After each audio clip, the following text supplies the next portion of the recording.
지금 그 사실 탈당하고 뭐 징계 당 차원의 징계가 중요한 게 아닙니다. 우리 국민 감정은 이게 어떻게 된 거야? 진상규명해서 형사처벌 져야 될 사람이 처벌을 받아야 된다 지금 이런 거 아닌가요? 이 문제는 조국 혁신당의 조국 대표까지도 어떻게 이런 일이 있을 수 있느냐 국민들이 분노하고 있다라고 이야기를 하고 있을 정도로 그래서 민주당이 상당히 발빠르게 움직이고 있는 것 같긴 한데 여기서 중요한 부분은 그 민주당은 몇몇 개인의 일탈로 규정을 하고 있는 것 같아요. 그렇게 규정했다가 엄청나게 예. 비판을 예. 하고 그 다음날 번복한 예, 겁니다. 예. 그러니까요. 그렇게 이야기를 하고 접근했다가 잘못한 거죠 말을. 시스템에는 문제가 없다라고 얘기를 시스템에 했잖아요. 문제가 생긴 거죠. 간사가 연루가 됐고 공천관리위원이 연계가 됐는데 이걸 어떻게 개별 인사들의 일탈이라고 합니까? 이 누가 돈을 받았는지라는 문제를 넘어서 누가 이를 덮었는지가 문제 아니냐. 덮었다라고 하는 것은 김경 서울시의원이 단수 공천되는 과정에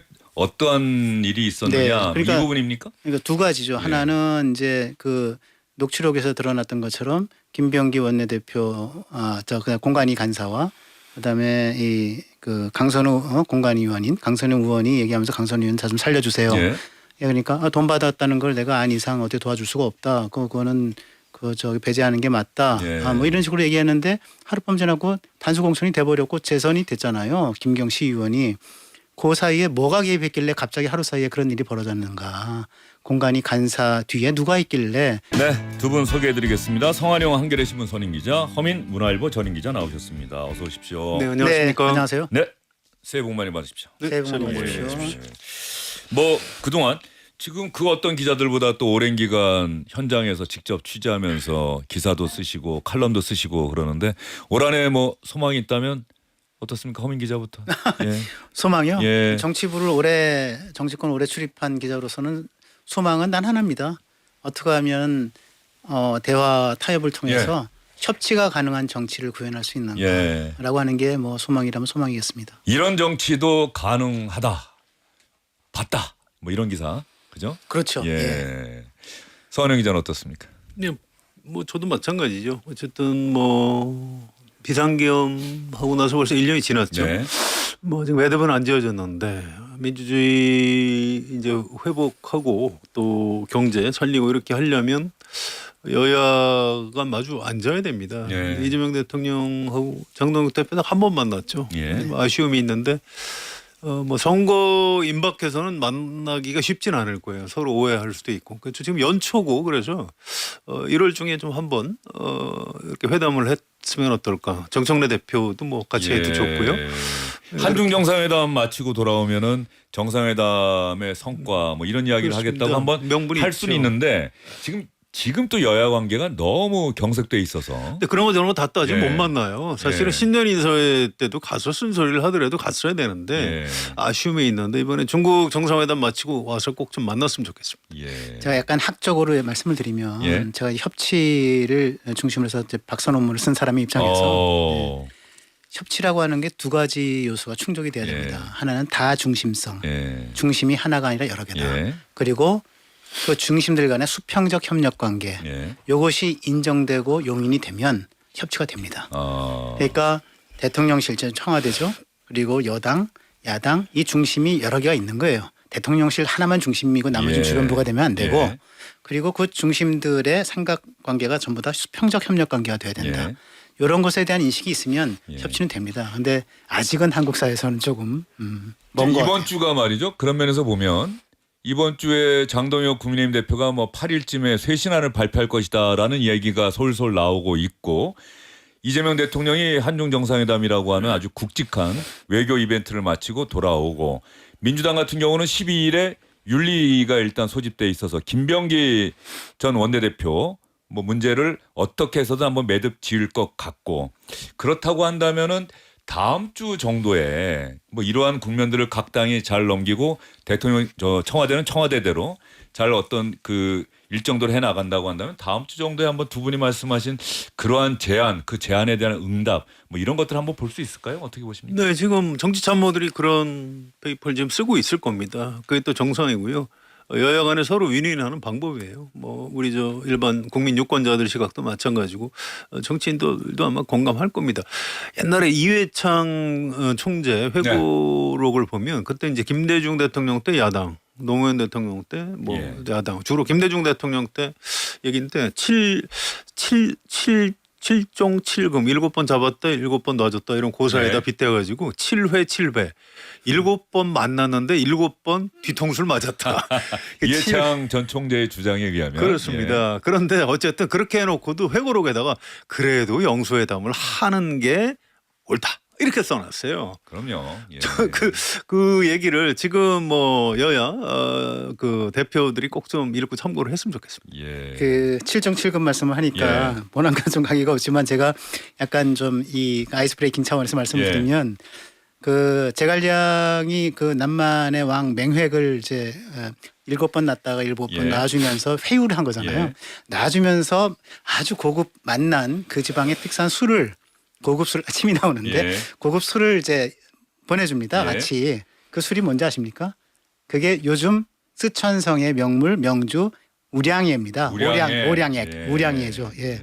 저는 사실은 그 뭐 여러 가지 정치 이벤트들이 있는데 이재명 대통령도 외유 갔다가 돌아오시고 뭐 등등 이유가 있는데 저는 그것만큼 또 중요한 의제 중에 하나가 여야가 머리를 맞대서 풀지 않고서는 일방적으로 처리할 수 없는 것 중에 하나가 대전 충남시 통합. 통합 또 갑자기 광주 전남도 지금 전남. 통합에 네. 속도를 내서 예. 예, 특히 제가 얼마 전에 그 장동혁 그 국민의힘 대표를 만났더니 예. 그 얘기를 하더라고요. 대전 충남시 통합 같은 경우에는 아무리 여당이 숫자가 많고 대통령 의지가 강해도 야당이 거기에 호응을 안 하면 그걸 할 수가 없는 일 아니겠느냐. 예. 이런 비슷한 얘기는 아마 얼마 전 우상호 수석도 얘기했던 예. 것 같아요. 사석에서. 그런데 그 말이 맞습니다. 그러면서 하는 말이 뭐냐면 대통령실이 청와대가 이 대전 충남시 통합과 관련된 의제를 놓고 영수회담을 하자. 당대표 나랑 대통령이 나랑 만나 주시오. 예. 그러면 지금이라도 달려가서 그 문제를 머리를 놓고 맞대서 오, 얘기할 수 예, 있다. 예. 그런 얘기를 하더라고요. 그러면 뭐 저기 대통령과 여야 대표들 특히 장동혁 대표와 만나는 것도 뭐 불가능하지는 않네요. 예. 그러면 예. 그런 자리에서 말하자면 이재명 대통령의 그 제갈량이 보냈던 그 우량회와 같은 선물이 예. 또 하나 있을 수도 있겠다라는 예. 생각, 희망 섞인 선물. 이재명 대통령이 아마 순방 마치고 아까 외우라고 표현하셨는데 이제 순방이죠. 중국 네. 순방을 마치고 중국 방문을 마치고 돌아오면 아마 광주 전남 지역 의원들하고 일단 만난다고 그런 합니다. 것 9일에. 같습니다. 그러면 또 광주 전남 통합에 대한 어떤 청사진 같은 것들이 좀 보다 구체화할 것이고 이미 그에 앞서서 국민적 관심사로 떠오른 대전 충남 통합 문제도 장동혁 국민의힘 대표와 만나서 결론을 짓는 매듭을 짓는 뭐 그런 모양새도 충분히 기대해 볼 만하다. 가능하다 봅니다. 예. 그리고 여기서 하나 덧붙여서 그럼 두 분께 한번 여쭙고 싶은 게 이재명 대통령이 이제 집권 2년 차잖아요. 역대 대통령도 집권 2년 차가 상당히 중요한 그리고 뭔가 일을 할 수 있는 뭐 심하게 말하면 거의 마지막 때가 집권 2년 차다. 왜냐하면 그다음부터 중간 선거가 있고 또 여당 내 문제가 어떻게 될지 모르고 선거 결과가 어떻게 나올지 모르고 이 집권 2년 차를 맞는 이재명 대통령에게 중요한 것은 뭐라고 생각하십니까?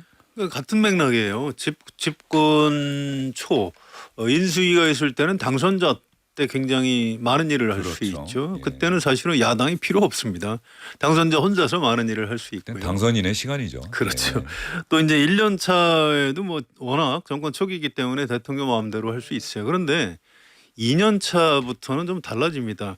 지금 우리가 가장 중요한 게 이제 경제죠. 그렇죠. 그래서 경제 가장 핵심은 예측 가능해야 된다는 겁니다. 그래서 혹시 정권이 바뀌어도 지금 우리가 가장 골머리를 앓고 있는 뭐 부동산 정책이라든가 뭐 지금 환율 문제 복잡하고 그렇죠. 이게 혹시 대선에서 어느 쪽이 이겨서 여야가 바뀌어도 또 총선에서 어느 쪽이 이겨서 바뀌어도 이 대한민국 경제정책의 기본 합의사항은 유지되겠구나. 시장에서 이렇게 생각해야 그다음부터 안정이 되는 거예요. 그래서 여야 합의가 필요한 겁니다. 예. 그래서 예. 이 국리민복하고 매우 밀접한 관계가 있어요. 단순히 정치적인 의제가 아닌 겁니다. 대화와 타협의 정치라는. 그런 면에서 대통령과 특히 야당 대표의 만남은 중요하다. 2년 차 특히 예. 중요하다. 이 말씀 꼭 허민 드리겠습니다. 기자 집권 2년 차. 뭐 똑같은 말씀을 저는 뭐 이렇게 표현하겠습니다.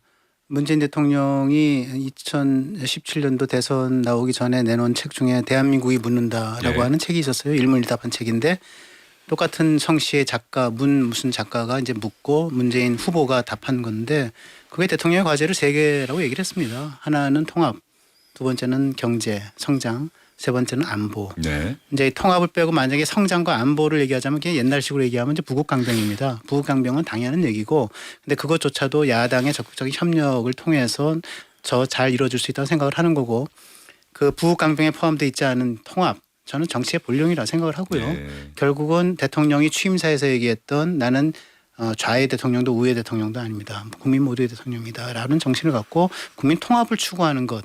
이것이 난 2년차 이재명 대통령의 가장 중요한 과제 아닐까 네. 생각합니다. 통합은 진짜 말로는 쉬운데 실제로는 참 어려운 게 통합이죠. 특히 이렇게 그렇습니다. 진영 간에 극렬하게 나뉘어진 우리 대한민국 정치권 현실에서 통합을 실천하는 그런 대통령으로 자리매김할 수 있을지 이재명 대통령의 집권 2년차 또 저희가 앞으로 관심을 갖고 계속해서 지켜보도록 하겠습니다.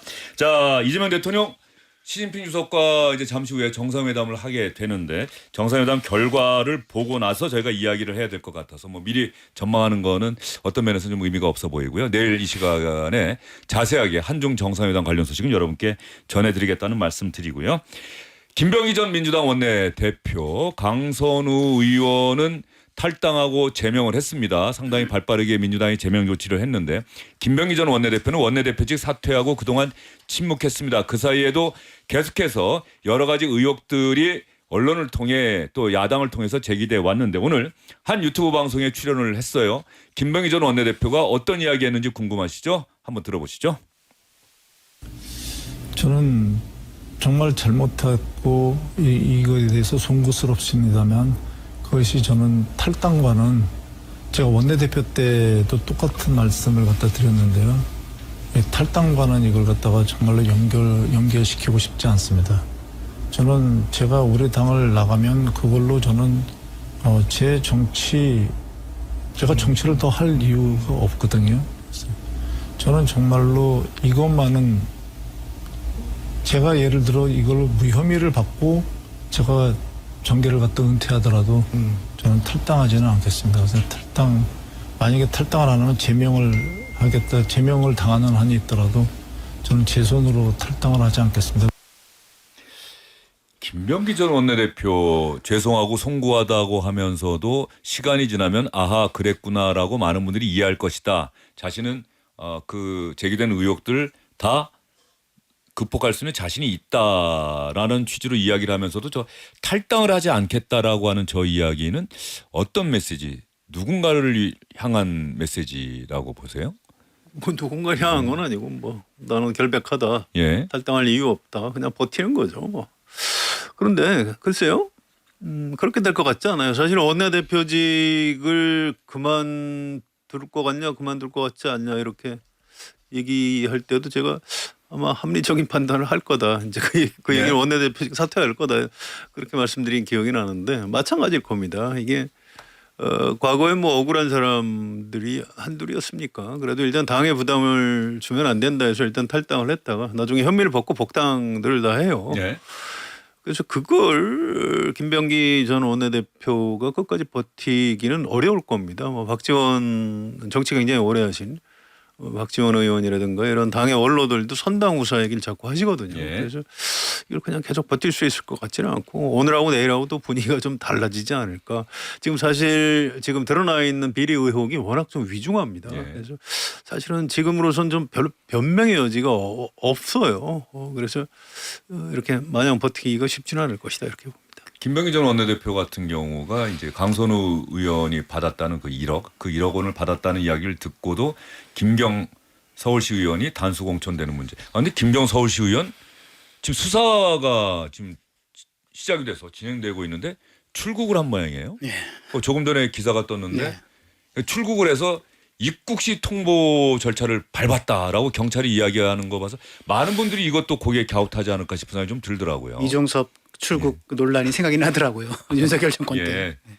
예. 이 부분은 좀 의아해 하실 텐데 이것도 좀 철저하게 수사를 해야 되고 돌아올 예. 겁니다. 그분이 재산이 굉장히 많더라고요. 그래서 그 재산을 포기할 수는 없어서 돌아오지 않을까 이렇게 봅니다. 예. 그런데 지금 그 국민의힘이 특검까지 요구하고 있는 상황인데 지금 이게 김병기 의원이 지난 연말까지만 해도 일 의혹 그래가지고 자고 일어나면 한 개 의혹이 네. 터졌는데 그 의혹이라고 하는 게 대략 무슨 뭐 접대 받았다 한 건, 뭐 향응 한 건 받았다, 그다음에 지방 가족 민원 보람의 병원 민원 이게 급행 그 진료 받을 수 있도록 민원했다 한 건, 무슨 뭐 투숙 한 건, 뭐 아들의 대학 아니면, 편입하고 예, 예. 부인의 그다음에 뭐 구의회 부의장을 예, 통한 뭐 법인카드 카드 대리 쓴 거, 사용. 그다음에 예. 자기 보좌진을 통해서 아들 업무를 대리 수행했다라고 예. 하는 이런 이제 자잘해 보이는 그러나 하나하나가 개인적 일탈이 막 어떤 패턴화된 그러한 것들이었는데 이것이 이제 지난 연말 12월 30, 31일 거치면서 1월 올해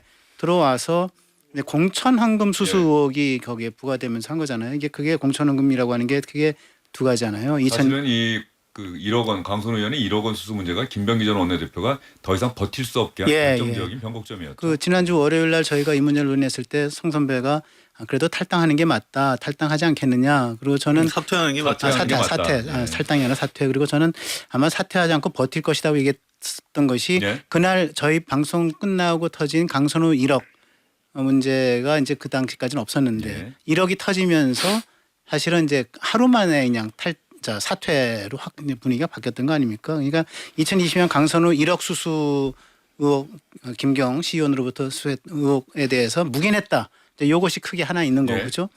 그다음에 두 번째로 이제 2020년에 구의원들로부터 2천만 원, 1천만 원 해서 김병기 뭐 부인 그다음에 뭐 등등 해서 3천 원 받았다가 이제 총선 끝나고 나서 돌려줬다라고 한 의혹. 이게 한때 동료 의원이었던 이수진 전 의원. 이수진 전 의원이 예. 바로 옆에 지역구죠. 예. 동작구 곽가을. 그리고 이수진 전 의원은 이러한 그 옆에 그런 분들의 폭로 내용을 이재명 대표실에 네, 그렇습니다. 김현지 실장을 지금의 그래요. 부서실장 예. 통해서 전달했는데 뭐 답이 없었고 그렇죠. 어쨌든 네. 전달은 됐다라는 네. 얘기는 네. 들었는데 이게 결국은 윤리위인가요? 그쪽으로 넘어갔는데 거기 책임자가 또 김병기 전 원내대표였다. 그 윤리를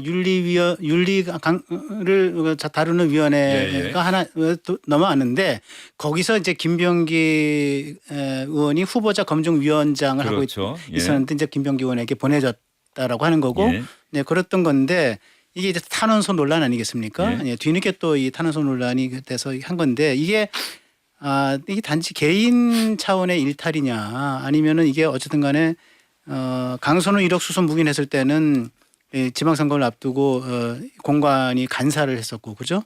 또 강선우 의원은 공관위원을 했었고 이런 공직 주요한 선거를 앞둔 주요한 이제 이 직에 있었던 것이고 그리고 이제 이 탄원서 논란 이 구의원으로부터 3천만 원 받았고 그다음에 나중에 탄원서가 논란이 됐을 때도 2024년 2월 그죠? 지방선거 22대 총선을 2달 앞두고 후보자 검증위원장을 했기 때문에 이게 단지 개별 인사 일탈이 아니다라고 하는 점에서 굉장히 무거운 것으로 지금 다가왔잖아요. 그래서 저는 뭐 송 선배 지금 얘기한 것처럼 이 탈당을 하지 않고 거부하고 이게 버티는 거가 한계가 있다라는 생각을 하는데 전 그래도 이 사람이 버티고 있는 거는 하나의 배수진이라고 생각합니다.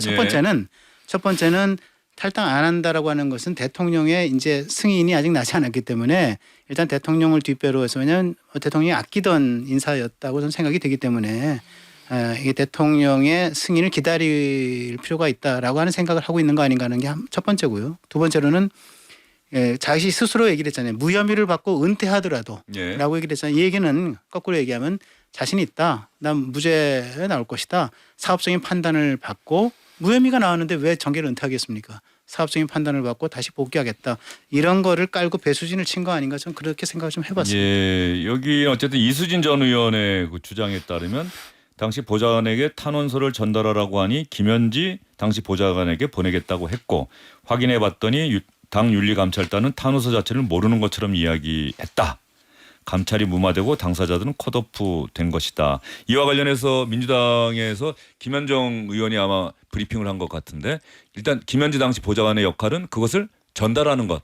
그것은 했다. 그 다음 단계는 저희도 확인을 해봐야 된다. 아마 이런 취지로 오늘 설명을 했던 것 같아요.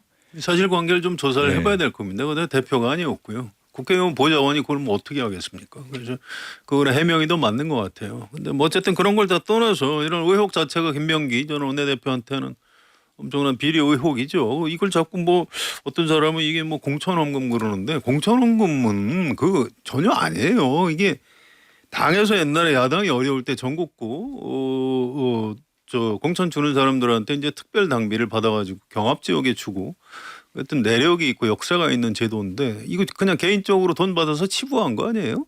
이게 만약에 사실이라면. 예. 그래서 이거 뭐 공천원금 이런 식으로 슬쩍 물타기를 하려는 거 좀 용납하기 어렵고요. 예.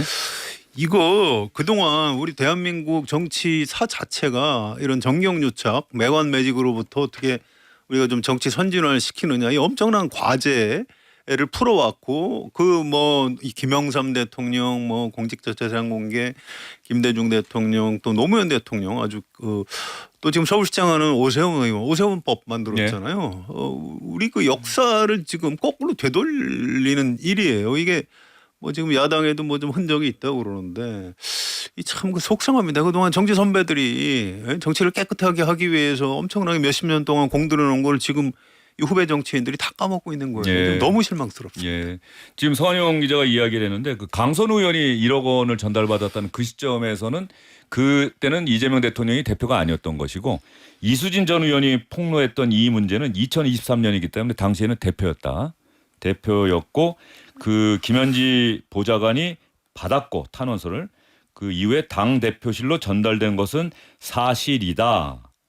다만 윤리감찰단을 거쳐 김병기 의원에게 전달한 것은 규명돼야 할 영역이라고 김현정 민주당 원내대변인이 오늘 기자들에게 네, 설명했다. 네, 이 네. 부분은 제가 또 다시 한번 말씀을 드리도록 하겠습니다. 자, 김병기 전 원내대표, 강선우 의원은 아마 윤리심판원 조사에 얼핏 기사를 봤더니 응하지 않고 있다. 왜? 탈당했기 때문에. 탈당했으니까요. 예. 네네. 이러면 윤리심판원의 조사라고 하는 것이 유명무실해지는 것은 아닌 별로 의미 없어요. 예. 윤리심판원에서 이미 뭐 무슨 경찰이 수사하고 있으니. 그렇죠. 예. 강제 수사권이 있습니까? 그거 없습니다. 그건 의미 없고 경찰에서 수사 속도를 내는 게 중요한 거죠.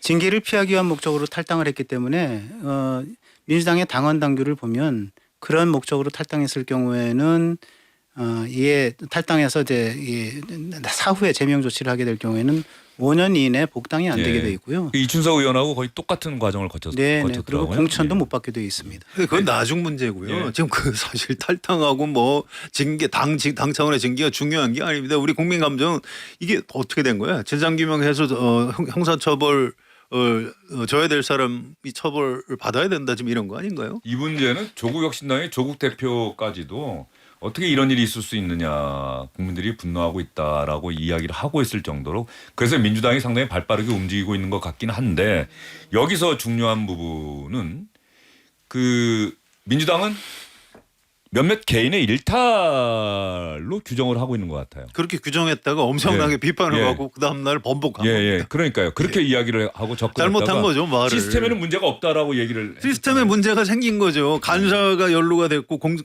공천관리위원이 연계가 됐는데 이걸 어떻게 개별 인사들의 일탈이라고 합니까? 이거는 일요일날 조승래 사무총장이 기자들한테 브리핑한 내용인데 예. 이게 명백히 잘못한 겁니다. 그럼요. 예. 이준석 개혁신당 대표가 그러잖아요. 세상에 어느 정당이 시스템을 그렇게 만드는 정당이 어디 있겠느냐는 거죠. 시스템은 다 아름답게 완벽하게 깨끗하게 만드는 게 당연하고 그런데 그 시스템을 운영하는 과정에서 이러한 잘못들이 벌어지는 것들. 시스템이 해결해야 될 그다음에 공천 제도가 해결해야 될 그 문제를 사실 소수의 사람들 그것도 이제 선거를 앞두고 전국 단위의 선거를 앞두고 선거를 컨트롤하고 선거에서 좋은 후보를 뽑아야 될 그런 의무를 갖고 있는 그러한 이제 공직자들의 소수의 공직자들의 손에 넘어간 거거든요. 네. 그래서 저는 이것이 이제 문제가 있다고 보고 시스템이 형용화된 거죠. 이름은 시스템이고 이름은 제도인데 사실 그걸 운영하는 소수의 이제 몇 명의 정치 엘리트들이 있었던 거고 그 엘리트들이 그 이런저런 이제 사심 또 좋지 않은 생각을 갖고 이러저런 거래를 했던 거고 그렇기 때문에 시스템이 무력화된 거니까 전 그런 점에서 이거는 굉장히 좀 문제가 있다고 보고요. 아까 말씀드린 듯이 그 강선우 의원 1억 원 수수 그 할 때는 공관이 간사였어요. 김병기 의원이 공관이 간사였고 황선희 의원은 공관위원이었고 그렇기 때문에 더욱더 중요한 위치에 있었던 인물인 거고요. 그리고 23년 말 그다음에 24년 2월까지 그 소위 구 의원으로부터 2천만 원, 1천만 원, 3천만 원씩 받고 돌려줬다라고 하는 탄원서 내용이 이수진 전 의원으로부터 폭로됐을 때 김병기 의원은 후보 검증위원장이었단 말이에요. 그리고 후보 검증위원장을 거쳐서 총선 직전에 또 공관이 간사를 합니다. 총선 후보들을 가르기 위한 공관이 간사를 하는데 이런 중요한 직에 있는 사람에 의해서 저질렀기 때문에 더욱더 이건 이 개인의 일탈 문제로 덮고 갈 수가 없는 문제가 됐다. 저는 그렇게 보는 거예요. 네. 정청래 대표가 아는 거예요. 뒤늦게 무슨 뭐죠? 암행어사다. 네. 뭐 이런 얘기하고 비상징계하겠다. 이 얘기는 이 시스템에 문제가 생긴 것 같으니까. 이번 지방선거 공천 과정에서는 걸리면 바로 즉시 조치하겠다. 그러니까 그 얘기는 지금 시스템도 작동이 뭔가 잘못될 수 있다라고 인정을 한 겁니다. 그래서 전날 조성래 사무총장의 실언 일종의 전 실언이라고 봐요. 이제 파장을 줄이려고 개인적 일탈이라고 한 것 같은데 그 명백히 잘못된 거고요. 그나마 정청래 대표가 좀 바로 잡았다고 봅니다. 네, 이런 일이 불거지고 나면은 정치권은 다시는 이런 일이 없도록 하겠다고 국민에게 약속을 하는데 뭐 집권 여당인 민주당에서 더군다나 이런 일이 벌어졌다는데 민주당 내부의 충격도 상당히 큰 것 같습니다. 이런 상황을 겨냥한 국민의힘의 공세는 더욱 거세지고 있는데 장동혁 국민의힘 대표 이야기 들어보시고요. 이번 지방선거에서는 절대 이런 일 없도록 하겠다는 정청래 민주당 대표 이야기까지 차례로 들어보도록 하겠습니다. 강서훈 의원에게 믿을 만한 뒷배가 있었다고 의심할 수밖에 없습니다. 분명 김병기 의원보다 더 힘이 센 윗선의 누군가일 것입니다. 개인의 일탈이 아닌 뿌리 깊은 공천 뇌물 카르텔입니다. 특검을 해야만 하는 이유는 차고도 넘칩니다. 통일교 게이트 특검과 함께 더불어민주당 공천 뇌물 특검도 반드시 실시해야 할 것입니다. 더불어민주당은 클린 선거 암행어사단을 발족합니다.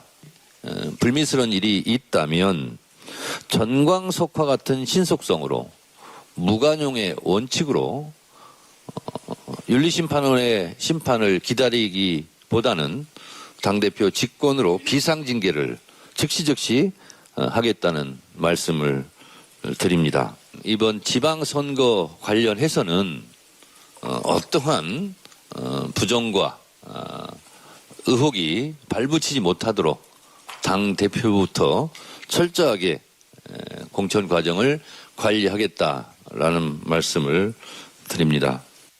자, 주요 정당들 이번 지방선거 앞두고는 정말 바짝 긴장해야 될 것 같습니다. 이런 폭로들이 얼마든지 또 터져 나올 수 있잖아요. 그런데 그 폭로가 사실인지 아닌지 이런 부분들을 국민들은 빠른 시간 안에 판단하기는 어렵고 언론들도 마찬가지고 만약에 이런 비슷한 상황들이 만약에 보도가 된다고 한다면 그 정당에는 상당히 치명타가 되지 않겠나 이런 생각도 좀 듭니다. 언론에서 취재해서 밝히기가 한계가 있습니다. 그렇죠. 저도 이 관련 취재를 좀 해봤는데 확인이 안 돼요.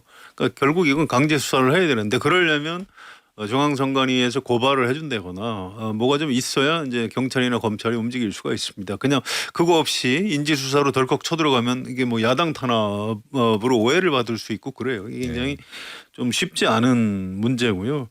이 역설적으로 좀 잘된 측면이 있어요. 이 기회에 한번 바짝 좀 긴장하고 돈질하는 사람들 정치판에서 후보부터 다 쓸어내는 게 옳다고 생각합니다. 사실은 돈 주고 공천을 따내고 그래서 출마가 돼서 당선이 되고 뭐 이게 메가매직 아닙니까? 이게 메가매직이죠. 옛날에 우리 그 조선 왕조가 그래서 망한 거 아닌가요? 뭐 물론 이제 일제 침략에 의해서 망했지만 내부적으로 그렇게 썩어 있었던 측면이 있습니다. 마지막 개혁 군주였던 정조대왕 이후에 그 세도 정치가 바로 그런 거죠. 그 지금 대한민국 뭐 전 세계가 뭐 대한민국 국민한테 노벨 평화상을 줘야 되는 것 아니냐 뭐 이런 얘기하고 있는 마당에 참 너무나 부끄러운 모습이에요. K 정치는 어느 정도 수준일까요? 우리 국민 수준이죠. 그런데 우리가 그동안 시시했던 모습이 이번에 이제 드러나는 거고요. 이게 또 철저히 반성하고 다른 나라 외신이나 이런 걸 보고 저희도 또 정치 기자 오래 했으니까 미국도 보고 유럽도 보고 뭐 일본도 보고 그러는데 이 K 정치는 뭐 미국 정치나 유럽 정치, 일본 정치 뭐 이런 데하고 비교하면 어느 정도 순위의 랭킹이 될까요? 우리 좀 나은 것 같은데 뭐 미국 정치 좀 망가진 거 아닌가요? 일본은 이런 류의 스캔들이 훨씬 더 많은 나라입니다. 예, 그래서 예. 뭐 굳이 또 너무 우리 그 자학할 필요는 없고요. 예. 제가 이런 이 걸 계기로 야당 각성을 하면 될 것 쪽 같습니다. 입장을 좀 들어보니까 야당은 이 문제를 결국은 이 누가 돈을 받았는지라는 문제를 넘어서 누가 이를 덮었는지가 문제 아니냐. 덮었다라고 하는 것은 김경 서울시의원이 단수 공천되는 과정에 어떠한 일이 있었느냐 네, 그러니까 이 부분입니까? 그러니까 두 가지죠. 예. 하나는 이제 그 녹취록에서 드러났던 것처럼 김병기 원내대표 그냥 공관위 간사와 그다음에 이 그 강선우 공관위 의원인 강선우 의원이 얘기하면서 강선우 의원 좀 살려주세요. 예. 예, 그러니까 돈 받았다는 걸 내가 안 이상 어떻게 도와줄 수가 없다. 그거는 저기 배제하는 게 맞다. 예. 뭐 이런 식으로 얘기했는데 하룻밤 지나고 단수 공천이 돼버렸고 재선이 됐잖아요. 김경 시의원이. 그 사이에 뭐가 개입했길래 갑자기 하루 사이에 그런 일이 벌어졌는가. 공간이 간사 뒤에 누가 있길래 여기가 이제 하나인 것 같고요. 김명희 전 원내대표가 네. 오늘 인터뷰에서 그렇게 이야기를 하더라고요. 그 1억 원은 뭐 확인을 해서 나중에 들었더니 그냥 일찍 돌려줬다고 제가 볼 해서 때는 좀 얼버무린 별 얘기 문제가 같은데. 없고 본인이 불참했던 거는 본인도 이런저런 문제가 있어서 이해관계자가 네. 나서면 안 되기 때문에 당시 회의에 불참을 했던 것이고 네. 뭐 이렇게 이야기를 본인은 하는데 뭐 본인대로 예. 충분히 뭐 해명할 수 있죠. 근데 제가 볼 때는 약간 얼버무린 것 같긴 예. 해요. 그다음에 두 번째는 뭐냐면 병기 의원에게 공천 헌금을 한 구의원들이 2천만 원, 1천만 원 아까 예. 말씀했던 그것들이 이제 우리가 이렇게 주고 다시 나중에 총선 끝나고 받았다라고 했던 그 탄원서를 결국 앵커가 얘기한 것처럼 김현지 왕 보좌관인 김현지 보좌관을 통해서 대표실에 전달을 했고 김현지 보좌관이 대표님께 보고했습니다라고 하는 녹취록이 있다는 거잖아요 지금. 예. 국회의원실 보좌관이다라고 성명을 하더라고요. 그래서 예. 그렇게 됐는데 그랬을 경우에 그러면 이재명 당시 당 대표가 이것을 알았을 텐데 그런데 이걸 알고도 왜 김병기 의원을 계속해서 기용을 했고 그다음에 결국은 총선 앞두고 이제 수석 조직부총장, 사무부총장으로 해서 총선을 친명 예. 행제 비명 행사로 끌고 가는 총선을 대임을 중요한 임무를 맡겼는가. 그렇기 때문에 그 뒤에 이재명 대통령이 있는 거 아닌가라고 하는 의혹을 강하게 품고 예. 있어서 이거를 이제 뭐 특검하자는 얘기도 나오고 뭐 이러는 것 같거든요. 알겠습니다. 이 부분에 예. 대해서는 어떤 식으로도 좀 그 규명이 돼야 될 것 같다는 생각이 장도연 듭니다. 대표도 SNS 쓸 때는 좀 사실관계 잘 확인하고 써야지 썼다가 지우는 또 해프닝도 있었잖아요. 처음에 뭐 그 당시 대표가 이재명 대통령이었다 했다가 그 싹 지우고 윗선으로 좀 바꿨죠. 그래서 야당 공격은 좀 정교해야 되는데 이런 아쉬움이 있고요. 이 정치 자금을 저는 상식적으로 뭐 돌려줬거나 아니면 돌려주지 않았다면 뭐 누군가 중간에 뭐 받았거나 이랬을 것 같기는 해요. 그런데 그걸 당 지도부에다가 바쳤을 것이다. 지금 민주당 내부 구조가 그렇게 돼 있지는 않습니다. 그래서 네. 그건 아닌 것 같고 어디선가 누가 이제 돈질을 하다가 돌려받았거나 아니면은 누군가 중간에 이제 1억을 꿀꺽 삼켰거나 이런 일이 있었던 것 같고요. 또 그 김병기 전 원내대표가 뭐 1,000만 원, 2천만 원 뭐 받았다 몇 개월 뒤에 돌려받았다 이거는 수사해서 규명을 해야 되는데 이거를 허위의 사실을 그렇게 꾸며서 투서를 했다 그러면 그 사람들은 무고 혐의로 아마 감옥 가야 될 겁니다. 그렇게 간단한 일은 아니에요. 알겠습니다. 이것도 철저하게 예. 수사를 해야 됩니다. 자, 김병기 전 원내대표, 강선우 의원 관련한 이야기 지금까지 해봤고요.